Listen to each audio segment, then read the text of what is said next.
दोस्तों, ये कहानी रिश्तों की जोड़ तोड़ दिखाती है। यह दिखाती है कि कोई भी रिश्ता संसार में स्थायी नहीं है। स्थायी है तो केवल एक माँ और बच्चे का रिश्ता।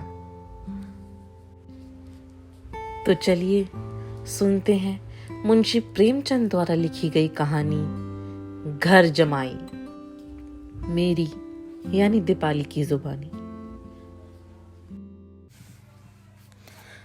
हरिधन जेठ की दोपहरी में ऊख में पानी देकर आया और बाहर बैठा रहा। घर में से धुआं उठता नजर आता था। छन छन की आवाज भी आ रही थी। उसके दोनों साले उसके बाद आए और घर में चले गए। दोनों सालों के लड़के भी आए और उसी तरह अंदर दाखिल हो गए, पर हरिधन अंदर न जा सका। इधर 1 महीने से उसके साथ यहाँ जो बर्ताव हो रहा था, और विशेषकर कल उसे जैसी फटकार सुननी पड़ी थी, वह उसके पाँव में बेड़ियां सी डाले हुए था। कल उसकी सास ही ने तो कहा था, मेरा जी तुमसे भर गया, मैं तुम्हारी जिंदगी भर का ठीका लिए बैठी हूं क्या। और सबसे बढ़कर अपनी स्त्री की निष्ठुरता ने उसके हृदय के टुकड़े टुकड़े कर दिए थे। पर बैठी यह फटकार सुनती रही। एक बार उसके मुंह से ना निकला, अम्मा तुम क्यों इनका अपमान कर रही हो।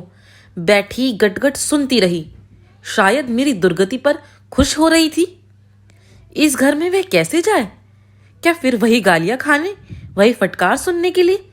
और आज इस घर में जीवन के 10 साल गुजर जाने पर भी यह हाल हो रहा है। मैं किसी से कम काम करता हूं? दोनों साले मीठी नींद सोते रहते और मैं बैलों को सानी पानी देता हूं, छांटी काटता हूं। वहां सब लोग पल पल पर चिलम पीते हैं, मैं आंखें बंद किए अपने काम में लगा रहता हूं। संध्या समय घर वाले गाने बजाने चले जाते हैं, मैं घड़ी रात तक गाय भैंसे दुहाता रहता हूं। उसका यह पुरस्कार मिल रहा है कि कोई खाने को भी नहीं पूछता, उल्टे गालियां मिलती हैं। उसकी स्त्री घर में से डोल लेकर निकली और बोली, जरा इस कुएं से पानी खींच लो, एक बूंद पानी नहीं है। हरिधन ने डोल लिया और कुएं से पानी भर लाया। उसे जोर की भूख लगी हुई थी। समझा अब खाने को बुलाने आएगी, मगर स्त्री डोल लेकर अंदर गई तो वहीं की हो रही। हरिधन थका मांदा क्षुधा से व्याकुल पड़ा पड़ा सो गया। सहसा उसकी स्त्री गुमानी ने आकर उसे जगाया। हरिधन ने पड़े पड़े कहा, क्या है, क्या पड़ा भी ना रहने देगी या और पानी चाहिए? गुमानी कटु स्वर में बोली, गुर्राते क्यों हो, खाने को तो बुलाने आई हूं। हरिधन ने देखा उसके दोनों साले और बड़े साले के दोनों लड़के भोजन किए चले आ रहे थे। उसकी देह में आग लग गई। मेरी अब यह नौबत पहुंच गई कि इन लोगों के साथ बैठकर खा भी नहीं सकता। ये लोग मालिक हैं, मैं इनकी झूठी थाली चाटने वाला हूं। मैं इनका कुत्ता हूं जिसे खाने के बाद एक टुकड़ा रोटी डाल दी जाती है। यही घर है जहां आज से 10 साल पहले उसका कितना आदर सत्कार होता था।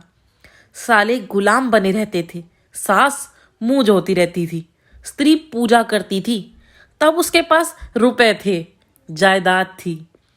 अब वह दरिद्र है। उसकी सारी जायदाद को इन्हीं लोगों ने कूड़ा कर दिया। अब उसे रोटियों के भी लाले हैं। उसके जी में एक ज्वाला सी उठी कि इसी वक्त अंदर जाकर सास को और सालों को भिगो भिगो कर लगाए, पर जब्त करके रह गया। पड़े पड़े बोला, मुझे भूख नहीं है, आज ना खाऊंगा। गुमानी ने कहा, ना खाओगे मेरी बला से? हाँ नहीं तो खाओगे, तुम्हारे पेट में जाएगा, कुछ मेरे पेट में थोड़ी चला जाएगा। हरिधन का क्रोध आंसू बन गया। यह मेरी स्त्री है जिसके लिए मैंने अपना सर्वस्व मिट्टी में मिला दिया। मुझे उल्लू बनाकर यह सब अब निकाल देना चाहते हैं। वह अब कहाँ जाए, क्या करे? उसकी सास आकर बोली, चलकर खा क्यों नहीं लेते जी? रूठे किस पर हो, या तुम्हारे नखरे सहने का किसी में बूता नहीं है? जो देते हो वह मत देना, और क्या करोगे? तुमसे बेटी ब्याही है, कुछ तुम्हारी जिंदगी का ठीका नहीं लिखा। हरिधन ने मरमाहत होकर कहा, हाँ माँ, मेरी भूल थी कि मैं यही समझ रहा था। अब मेरे पास क्या है कि तुम मेरी जिंदगी का ठेका लोगी। जब मेरे पास भी धन था तब सब कुछ आता था, अब दरिद्र हूं, तुम क्यों बात पूछोगी। बूढ़ी सास भी मुंह फुलाकर भीतर चली गई। बच्चों के लिए बाप एक फालतू सी चीज, एक विलास की वस्तु है, जैसे घोड़े के लिए चने या बाबुओं के लिए मोहन भोग। माँ रोटी दाल है, मोहन भोग उम्र भर ना मिले तो किसका नुकसान है, मगर एक दिन रोटी दाल के दर्शन ना हो तो फिर देखिए क्या हाल होता है। पिता के दर्शन कभी कभी शाम सवेरे हो जाते हैं।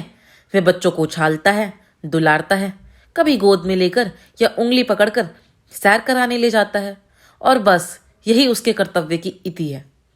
वह परदेश चला जाए, बच्चों को परवाह नहीं होती, लेकिन माँ तो बच्चे का सर्वस्व है। बालक एक मिनट के लिए भी उसका वियोग नहीं सह सकता। पिता कोई हो उसे परवाह नहीं, केवल एक उछलने कूदने वाला आदमी होना चाहिए। लेकिन माता तो अपनी ही होनी चाहिए, 16 आने अपनी, वही रूप, वही रंग, वही प्यार, वही सब कुछ। वह अगर नहीं है तो बालक के जीवन का स्रोत मानो सूख जाता है। फिर वह शिव का नंदी है, जिस पर फूल या जल चढ़ाना लाजमी नहीं है, अख्तियारी है। हरिधन की माता का आज 10 साल हुए देहांत हो गया। उस वक्त उसका विवाह हो चुका था, वह 16 साल का कुमार था। पर माँ के मरते ही उसे मालूम हुआ मैं कितना निस्सहाय हूं, जैसे उस पर उसका कोई अधिकार ही ना रहा। बहनों के विवाह हो चुके थे, भाई कोई दूसरा ना था।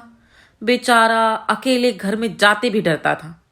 माँ के लिए रोता था, पर माँ की परछाई से डरता था। जिस कोठरी में उसने देह त्याग किया था, उधर वह आंखें तक न उठाता।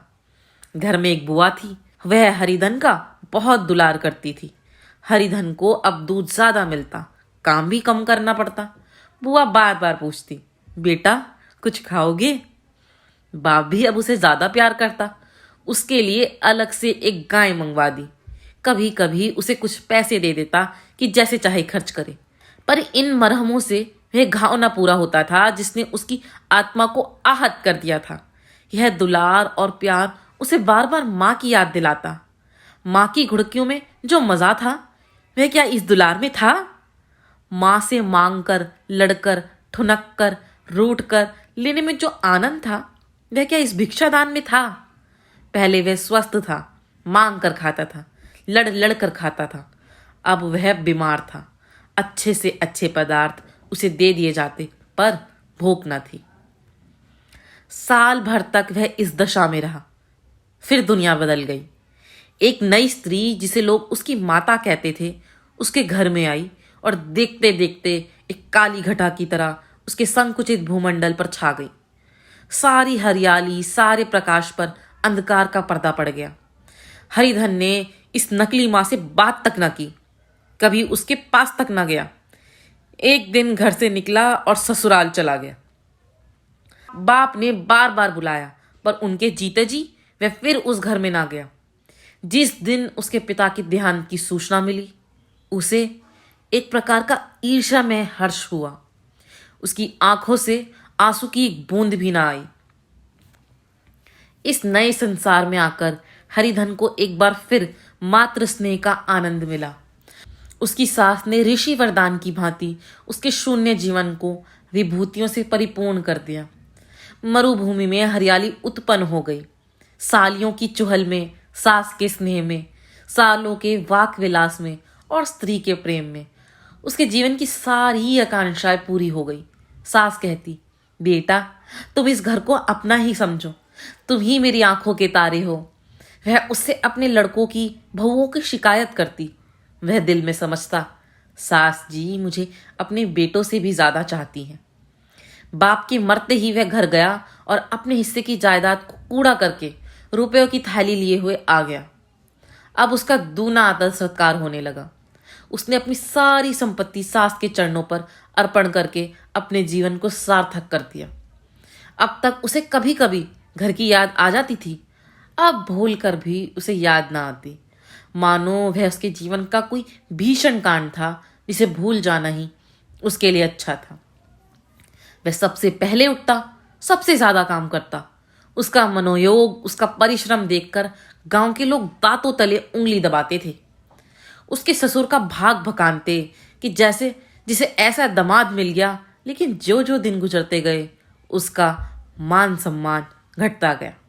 पहले देवता, फिर घर का आदमी, अंत में घर का दास हो गया। रोटियों में भी बाधा पड़ गई, अपमान होने लगा। अगर घर के लोग भूखों मरते और साथ ही उसे भी मरना पड़ता तो उसे जरा भी शिकायत ना होती। लेकिन जब देखता कि और लोग मुझ पर ताव दे रहे हैं, केवल मैं ही दूध की मक्खी बना दिया गया हूं, तो उसके अंतःस्थल से एक लंबी ठंडी आह निकल आती। अभी उस उम्र 25 ही साल की तो थी। इतनी उम्र इस घर में कैसे गुजरेगी? और तो और उसकी स्त्री ने भी आंखें फेर ली। यह उस विपत्ति का सबसे क्रूर दृश्य था। हरिधन तो उधर भूखा प्यासा चिंताधाम में जल रहा था। इधर घर में सास जी और दोनों सालों में बातें हो रही थी। गुमानी भी हाँ में हाँ मिलाती जाती थी। बड़े साले ने कहा, हम लोगों की बराबरी करते हैं, यह नहीं समझते कि किसी ने उनकी जिंदगी भर का बीड़ा थोड़े ही लिया है। 10 साल हो गए, इतने सालों में क्या 2-3 हजार न हड़प गए होंगे? छोटे साले बोले, मजूर हो तो आदमी घुड़के भी, डांटे भी।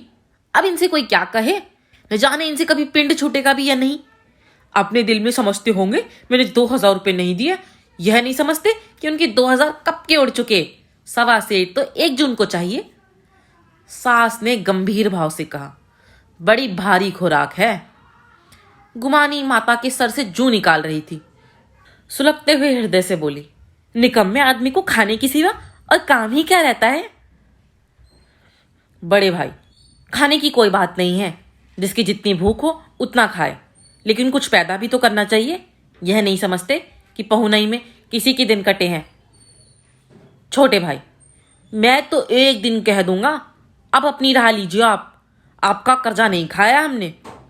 गुमानी घर वालों की ऐसी ऐसी बातें सुनकर अपने पति से द्वेष करने लगी थी।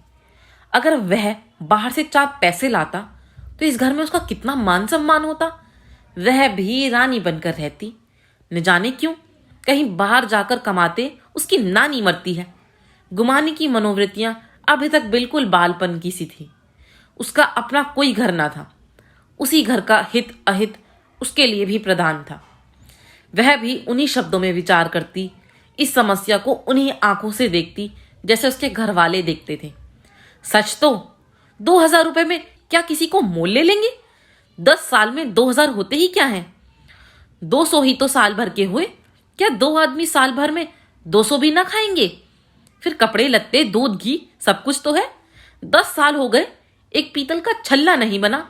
घर से निकलते तो जैसे इनके प्राण निकलते हैं। चाहते हैं जैसे पहले पूजा होती थी वैसे ही जन्म भर होती रहेगी। यह नहीं सोचते कि पहले और बात थी, अब और बात है। बहू तो पहले ससुराल जाती है तो उसका कितना महात्म होता है। उसकी डोली से उतरते ही बाजे बजते हैं। गांव मोहल्ले की औरतें उसका मुंह देखने आती हैं और रुपए देती हैं। महीनों उसे घर से अच्छा खाने को मिलता है, अच्छा पहनने को। कोई काम नहीं लिया जाता। लेकिन 6 महीनों के बाद कोई उसकी बात नहीं पूछता। वे घर भर की लौंडी हो जाती है। उनके घर में मेरी भी तो वही गति होती। फिर काहे करो ना। जो यह कहो कि मैं तो काम करता हूं तो तुम्हारी भूल है। मजूर की और बात है। उसे आदमी डांटता भी है, मारता भी है। जब चाहता है रखता है, जब चाहता है निकाल देता है। कसकर काम लेता है। यह नहीं कि जब जी में आया कुछ काम किया, जब जी में आया पढ़कर सो रहे। हरिधन अभी पड़ा अंदर ही अंदर सुलग रहा था कि दोनों साले बाहर आए। बड़े भाई साहब बोले, भैया उठो, तीसरा पहर ढल गया। कब तक सोते रहोगे? सारा खेत पड़ा हुआ है। हरिधन चट उठ बैठा और तीव्र स्वर में बोला, क्या तुम लोगों ने मुझे उल्लू समझ लिया है? दोनों साले हक्का बक्का हो गए। जिस आदमी ने कभी जुबान नहीं खोली, हमेशा गुलामों की तरह हाथ बांध हाजिर रहा, वह आज एकाएक इतना आत्माभिमानी हो जाए, यह उनको चौंका देने के लिए काफी था। कुछ जवाब न सूझा। हरिधन ने देखा इन दोनों के कदम उखड़ गए हैं तो एक धक्का और देने की प्रबल इच्छा को न रोक सका। उसी ढंग से बोला, मेरी भी आंखें हैं, अंधा नहीं हूं, न बहरा ही हूं। छाती फाड़ कर काम करूं और उस पर भी कुत्ता समझा जाऊं? ऐसे गधे कहीं और होंगे। अब बड़े साले भी गर्म पड़े। तुम्हें किसी ने यहां बांधे तो नहीं रखा है? अब की हरिधन लाजवाब हुआ, कोई बात ना सूझी। बड़े ने फिर उसी ढंग से कहा, अगर तुम यह चाहो कि जन्म भर पाहुने बने रहो और तुम्हारा वैसे ही आदर सत्कार होता रहे तो यह हमारे वश की बात नहीं है। हरिधन ने आंखें निकाल कर कहा, क्या मैं तुम लोगों से कम काम करता हूं? बड़े, यह कौन कहता है? हरिधन, जो तुम्हारे घर की नीति है कि जो सबसे ज्यादा काम करे वही भूखों मारा जाए।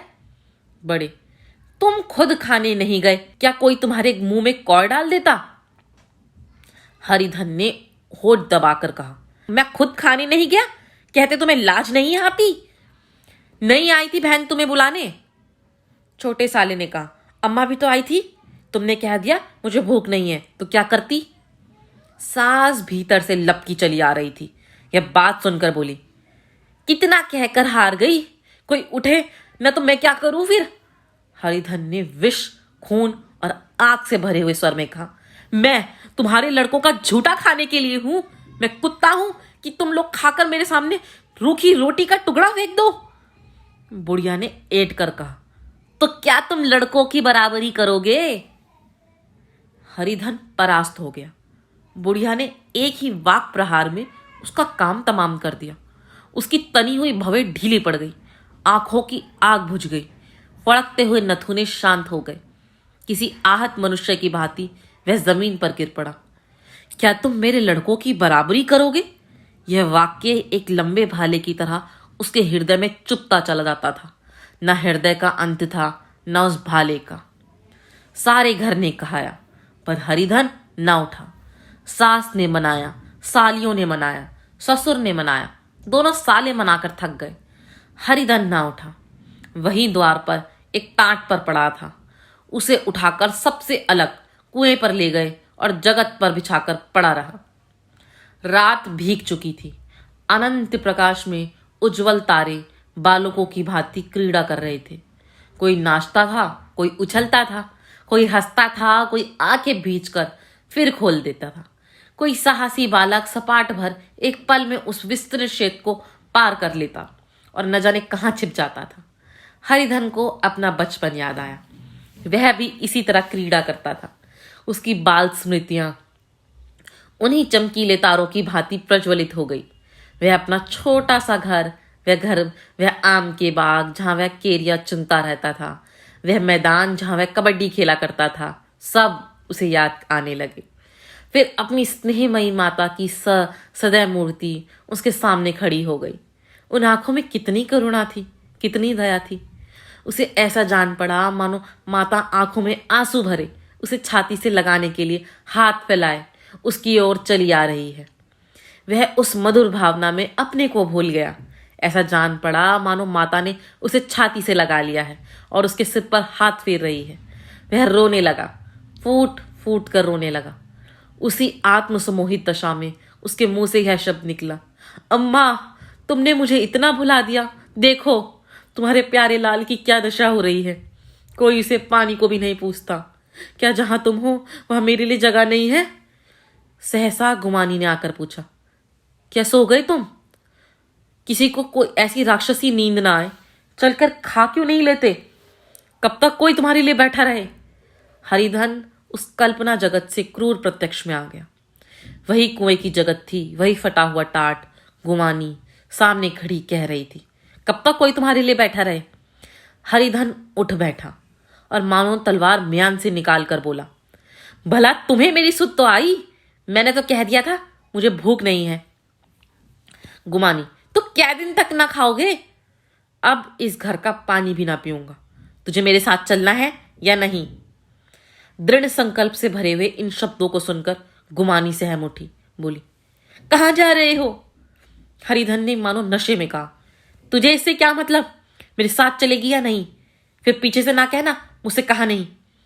गुमानी आपत्ति के भाव से बोली, तुम बताते क्यों नहीं कहां जा रहे हो? तू मेरे साथ चलेगी या नहीं? जब तक तुम बता ना दोगे मैं नहीं जाऊंगी। तो मालूम हो गया तू नहीं जाना चाहती। मुझे इतना ही पूछना था। नहीं, अब तक मैं आधी दूर निकल गया होता। यह कहकर वह उठा और अपने घर की ओर चला। गुमानी पुकारती रही, सुन लो, सुन लो, पर उसने फिर पीछे मुड़कर ना देखा। 30 मील की मंजिल हरिधन ने 5 घंटों में तय की। जब वह अपने गांव की अमराइयों के सामने पहुंचा तो उसकी मातृभावना उषा की सुनहरी गोद में खेल रही थी। उन वृक्षों को देखकर उसका विहल हृदय नाचने लगा। मंदिर का वह सुनहरा कलश देखकर वह इस तरह दौड़ा मानो एक छलांग में उसके ऊपर जा पहुंचेगा। वह वेग में दौड़ा जा रहा था, मानो उसकी माता गोद फैलाए उसे बुला रही हो। जब वह आमों के बाग में पहुंचा, जहां डालियों पर बैठकर वह हाथी की सवारी का आनंद पाता था, जहां कच्ची बेरी और लिसोड़ों में एक स्वर्गीय स्वाद था, तो वह बैठ गया और भूमि पर सिर झुकाकर रोने लगा, मानो अपनी माता को अपनी विपत्ति की कथा सुना रहा हो। वहां की वायु, वहां के प्रकाश में मानो उसकी विराट रूपिणी माता व्याप्त हो रही थी। वहां की अंगुल अंगुल भूमि माता के पद चिन्हों से पवित्र थी। माता के स्नेह में डूबे हुए शब्द अभी तक मानो आकाश में गूंज रहे थे। इस वायु और इस आकाश में न जाने कौन सी संजीवनी थी जिसने उसके शोकांतक हृदय को बालोत्साह से भर दिया। वह एक पेड़ पर चढ़ गया और अधर से आम तोड़कर खाने लगा। सास के वह कठोर शब्द, स्त्री का वह निष्ठुर आघात, वह सारा अपमान भूल गया। उसके पांव फूल गए थे, तलवों में जलन हो रही थी, पर इस आनंद में उसे किसी बात का ध्यान न था। सहसा रखवाले ने पुकारा, वह कौन ऊपर चढ़ा हुआ है रे? उतर अभी, नहीं तो ऐसा पत्थर खींचकर मारूंगा कि वहीं ठंडे हो जाओगे। उसने कई गालियां भी दी। इस फटकार और इन गालियों में इस समय हरिधन को अलौकिक आनंद मिल रहा था। वह डालियों में छिप गया, कई आम काट काट कर नीचे गिराए और जोर से ठट्ठा मारकर हंसा। ऐसी उल्लास से भरी हुई हंसी उसने बहुत दिनों से हंसी न थी। रखवाले को वह हंसी परिचित सी मालूम हुई, मगर हरिधन यहाँ कहाँ? मैं तो ससुराल की रोटियां तोड़ रहा है। कैसा हंसोड़ा था, कितना चिबिल्ला, न जाने बेचारे का क्या हाल हुआ। पेड़ की डाल से तालाब में कूद पड़ता था। अब गांव में ऐसा कौन है? डांट कर बोला, वह बैठे बैठे हंसोगे तो आपकी सारी हंसी निकाल दूंगा, नहीं सीधे से उतर जाओ। वह गालियां देने जा रहा था कि एक गुठली आकर उसके सर पे लगी तो सिर सहलाता हुआ बोला, यह कौन शैतान है? नहीं मानता? ठहर तो, मैं आकर तेरी खबर लेता हूं। उसने अपनी लकड़ी नीचे रख दी और बंदरों की तरह चटपट ऊपर चढ़ गया। देखा तो हरिधन बैठा मुस्कुरा रहा है। चकित होकर बोला, अरे हरिधन, तुम यहाँ कब आए? इस पेड़ पर कब से बैठे हो? दोनों बचपन सखा वहीं गले मिले। यहाँ कब आए? चलो घर चलो भले आदमी, क्या वहां आम भी मैसर ना होते थे? हरिधन ने मुस्कुराकर कहा, मंगरू, इन आमों में जो स्वाद है वह कहीं और क्या आमों में नहीं। और गांव का क्या रंग ढंग है? मंगरू, सब चैन चान है भैया, तुमने तो जैसे नाता ही तोड़ लिया। इस तरह कोई अपना गांव घर छोड़ देता है? जब से तुम्हारे दादा मरे सारी गृहस्थी चौपट हो गई। 2 छोटे छोटे लड़के हैं, उनके किए क्या होता है? हरिधन, मुझे उस गृहस्थी से क्या वास्ता भाई, मैं तो अपना ले दे चुका। मजूरी तो मिलेगी ना, तुम्हारी गैया मैं ही चरा दिया करूंगा, मुझे खाने को दे देना बस। मंगरू ने अविश्वास के भाव से कहा, अरे भैया कैसी बात करते हो, तुम्हारे लिए तो जान हाजिर है। क्या ससुराल में अपना रहोगे? कोई चिंता नहीं, पहले तो तुम्हारा घर ही है, उसे संभालो। छोटे छोटे बच्चे हैं, उन्हें पालो। तुम नई अम्मा से नाहक डरते थे, बड़ी सीधी है बेचारी, बस अपनी माँ ही समझो, तुम्हें पाकर तो निहाल हो जाएगी। अच्छा, घरवाली को भी तो लाओगे? हरिधन, उसका मुंह अब ना देखूंगा, मेरे लिए वह मर गई। मंगरू, तो दूसरी सगाई हो जाएगी, अब की ऐसी मेहरिया ला दूंगा कि उसके पैर धो धो कर पियोगे। लेकिन कहीं पहली भी आ गई तो? हरिधन, वह ना आएगी। हरिधन अपने घर पहुंचा तो दोनों भाई भैया आए कहकर भीतर दौड़े और माँ को खबर दी। उस घर में कदम रखते ही हरिधन को ऐसी शांत महिमा का अनुभव हुआ मानो वह अपनी माँ की गोद में बैठा हुआ हो।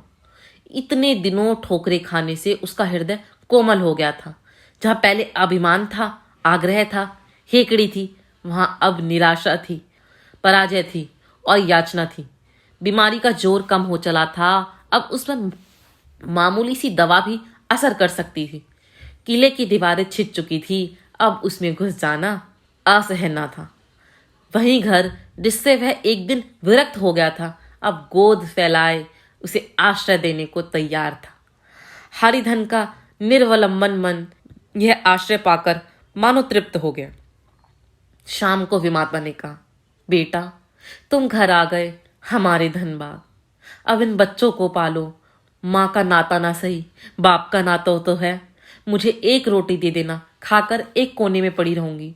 तुम्हारी अम्मा से मेरी बहन का नाता है, उस नाते से भी तो तुम मेरे लड़के होते हो। हरिधन की मात्र विहल आंखों को विमाता के रूप में अपनी माता के दर्शन हुए। घर के एक एक कोने में मात्र स्मृतियों की छटा चांदनी की भांति छिटकी हुई थी। विमाता का प्रौढ़ मुखमंडल भी उसी छटा से रंजित था। दूसरे दिन हरिधन फिर कंधे पर हल रखकर खेत को चला। उसके मुख पर उल्लास था और आंखों में गर्व। वह अब किसी का आश्रित नहीं, आश्रयदाता था। किसी के द्वार का भिक्षुक नहीं, घर का रक्षक था। एक दिन उसने सुना गुमानी ने दूसरा घर कर लिया। माँ से बोला, तुमने सुना काकी, गुमानी ने घर कर लिया। काकी ने कहा, घर क्या कर लेगी, ठट्ठा है। बिरादरी में ऐसा अंधेर है, पंचायत नहीं अदालत तो है। हरिधन ने कहा, नहीं काकी, बहुत अच्छा हुआ, महावीर जी को लड्डू चढ़ाऊं। मैं तो डर रहा था कहीं मेरे गले ना आ पड़े। भगवान ने मेरी सुन ली। मैं वहां से यही ठान कर चला था, अब उसका मुंह नहीं देखूंगा। दोस्तों, कैसी लगी आपको यह कहानी? कमेंट सेक्शन में ज़रूर बताइएगा। अगर आपको यह वीडियो अच्छी लगी है तो इस वीडियो को लाइक करिए, सब्सक्राइब करिए मेरे चैनल राहें कहानियों की को, और सुनते रहिए एक कहानी दीपाली की जुबानी।